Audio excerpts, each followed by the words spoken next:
Bonjour, les chiffres sont alarmants. Un enfant sur 10 a été victime, est victime ou sera victime de l'inceste. C'est un sujet tabou qui est entouré de silence. Silence des victimes qui n'osent pas exprimer, qui ne peuvent pas exprimer leur douleur. Silence de leur entourage. Souvent, nous connaissons forcément quelqu'un qui a été victime de l'inceste. Ce roman graphique est né du travail de Christophe Thomas. Il a d'abord réalisé un roman qui rassemblait les impressions, les témoignages, les douleurs, la confiance aussi de victimes. Il a créé Julie pour que ça ne soit pas une personne qui parle, qu'elle représente l'ensemble des victimes de l'inceste, pour montrer complètement l'isolement, montrer la douleur, montrer la perte de contrôle lorsque la vie vous échappe, parce qu'à un moment, tout vous éclate à la gueule.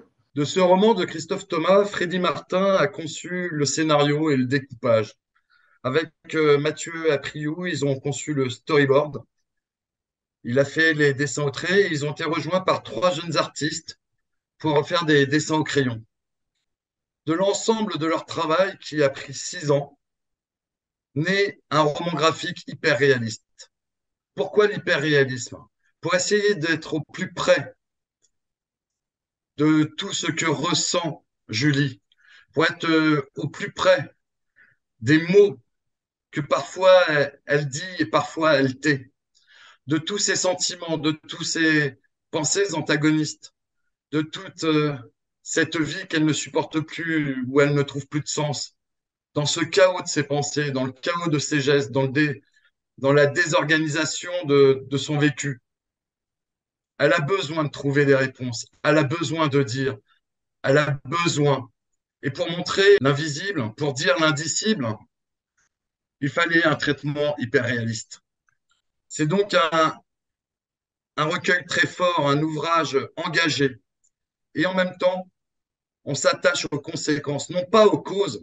Les causes, elles sont dites, mais bien aux conséquences. C'est comment se retrouver soi-même lorsqu'on a été brisé, lorsqu'on a été déshumanisé.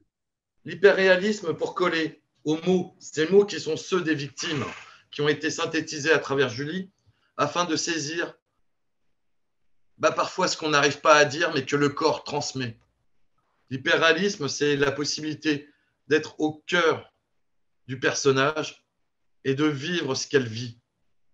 Notre objectif est de proposer un livre qui rende hommage à cette femme et au travail graphique. C'est pour ça que ça sera un album A4, pour que les doubles pages puissent exprimer pleinement, que votre regard puisse prendre le temps d'explorer, de pouvoir regarder, de pouvoir lire.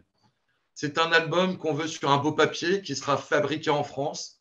Maintenant, ce roman exigeant, radical, je l'ai dit, et sur KissKissBankBank. Nous avons besoin de vous, à la fois bien sûr pour le financer, mais c'est aussi pour le faire connaître, pour que nous soyons tous conscients de ce drame qui nous touche tous. Il ne nous reste que quelques jours sur KissKissBankBank pour pouvoir financer ce projet et le mettre à disposition des autres lecteurs, des bibliothèques, des librairies, des associations. C'est grâce à vous que ce livre peut exister. Alors ensemble, brisons le mur du silence, finançons cet album. Merci. KissKissBankBank par la face nord.